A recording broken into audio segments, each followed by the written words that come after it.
Знакомо слово Экадаши? Нет. Это индийская философия.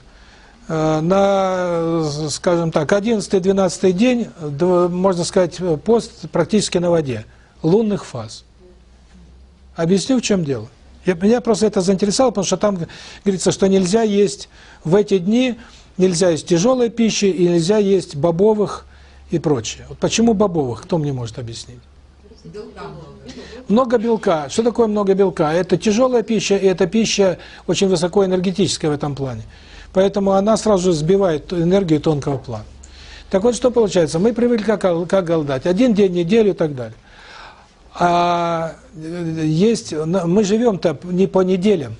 Неделю мы придумали, а наша энергетика живет по лунным фазам. Я думаю, вы знаете, как высчитывается Пасха? По Луне. Ведь, кажется, Христа распяли по истории там, по 3 или 7 апреля. Вопрос, почему тогда плавает? Это же вообще логики никакой. Потому что на самом деле все привязывается не к дате, а к энергии человека. Но это не хотят объяснять как бы. А на самом деле что получается? Когда идет рост Луны, идет максимальная вспышка энергии, и в этот момент нужно думать о Боге. Тогда ваша энергия будет не в дьявольскую превращаться, а в божественную. Если во время, так сказать, в марте и апреле, когда начинается весеннее оживление ваш организм, плюс накладка идет, так сказать, полная луна идет, все, чем вы будете заниматься в этот момент, это на весь ваш год. Значит, если вы увлекались вкусной едой, вы будете весь год мечтать о вкусной еде. А дальше диабет, там, проблемы с кишечником и так далее. Если вы думали о сексе, значит, проблемы могут быть дальше с этим делом. А если вы думали о Боге в этот момент, то тогда у вас отрешенность внутренняя от всех удовольствий будет целый год. Механизм-то элементарный. Так вот, что получается? Что такое Экадаши? Вот смотрите. На полой Луне растет энергетика.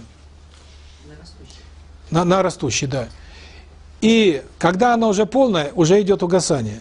Поэтому у организма самый мощный выброс энергии идет на 11-12 день. 13-14 это уже как бы успокоение. Самое низкое падение энергетики идет на 11-12 день убывающей Луны. Так вот это называется Экадаши.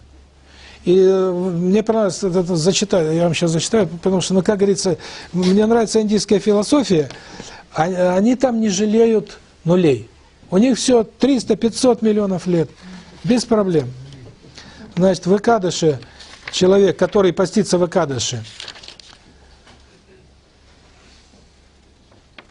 блага, получаемые от поста в дни Экадаши. В индуизме говорится, что дающий милостыню в первый день при полной луне получает награду в 100 тысяч раз больше, чем от обычного пожертвования. А тот, кто дает милостыню в день санранти, равнодействия, получает благо в 400 тысяч раз больше обычного результата. Вот почему, сказать, милостыня при полной луне в 100 тысяч раз лучше, чем в обычный день? Кто подскажет? В полную луну максимальная энергетика. А вы от этой максимальной энергетики отщипываете, вы ее унижаете. Значит, для вас любовь к Богу важнее. Что такое высокая энергетика? Это дьяволизм. То есть вы корни дьяволизма побеждаете в себе, если в период полнолуния вы жертвуете, отдаете и так далее. Вот логика, понимаете? Вот это уже наука и религия вместе. Скажите, а вот плохо спят в полнолуние, это с чем связано? Но в основном бесовские плохо спят в полнолуние. Дело в том, что в полнолуние идет очень высокая энергия, и если женщина западает на сексе, а если у нее инстинкты, сказать, если у женщины подсознание слишком работает на инстинкты, она неверующая, то в полнолуние идет бешеная активность инстинкта. Вот тогда люди там грызут зубами друг друга по фильмам, или, сказать, ревность усиливается, все, то есть все отрицательные моменты усиливаются в полнолуние. Это привыкли уже, это известно по истории. Но на самом деле усиливается не отрицательное, усиливается энергия. А если она направлена на инстинкт, вот тогда идет агрессивность и куча проблем, и спать тяжело и прочее. Вот и все. А лунная болезнь? А? А лунная болезнь? Это тоже вот когда... Ну, если мотор выключаешь, он продолжает работать, вот так же и лунатики. То есть человеку, который концентрация на духовности, на мыслях, кто много осуждает, там, завидует, ненавидит, этот человек может не спать полнолуние. А если ребенок это делает?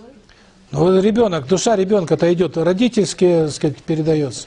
То есть это все гипертрофированная работа сознания духовных аспектов. идем дальше. Однако же, просто соблюдая пост в Экадаши, человек достигает всех этих благих результатов.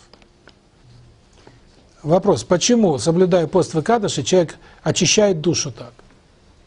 Тормозит инстинкт. А? Инстинкты тормозит. Правильно, тормозит инстинкт. Но, так сказать, при падении Луны, при убывании Луны, энергетика минимальная, какие здесь инстинкты?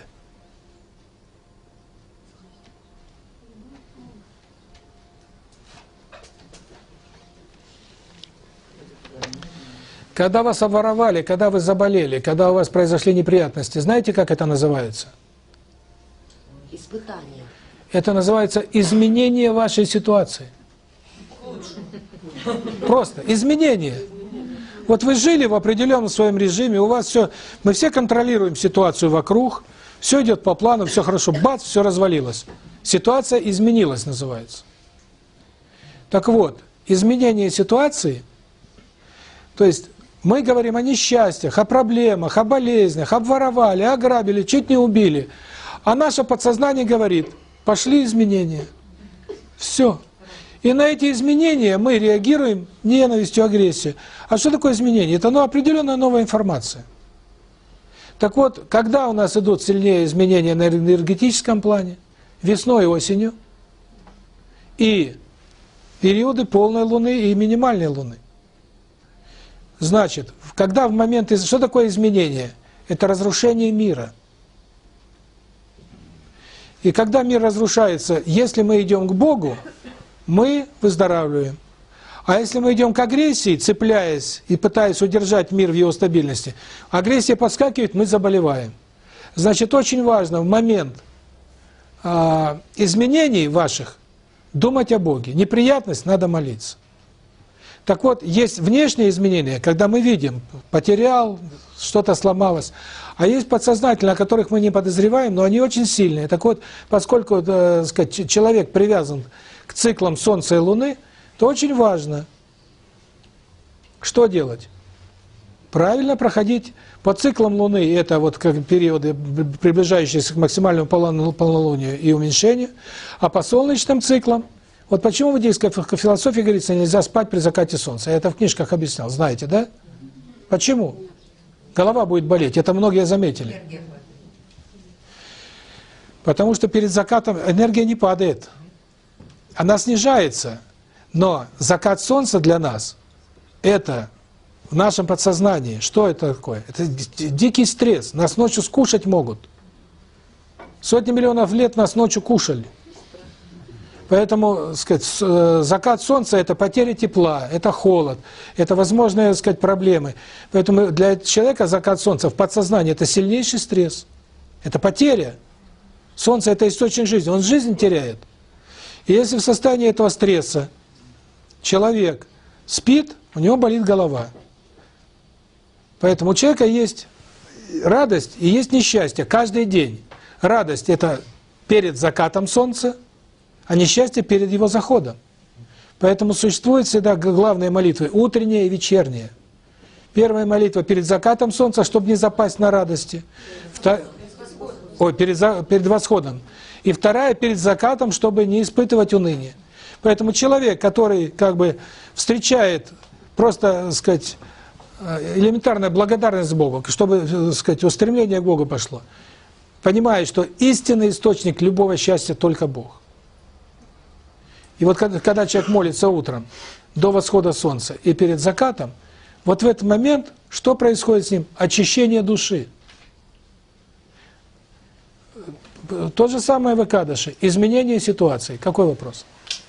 В православной церкви утренние молитвы читаются в 6 часов вечера. В 6 вечера начинается новый день.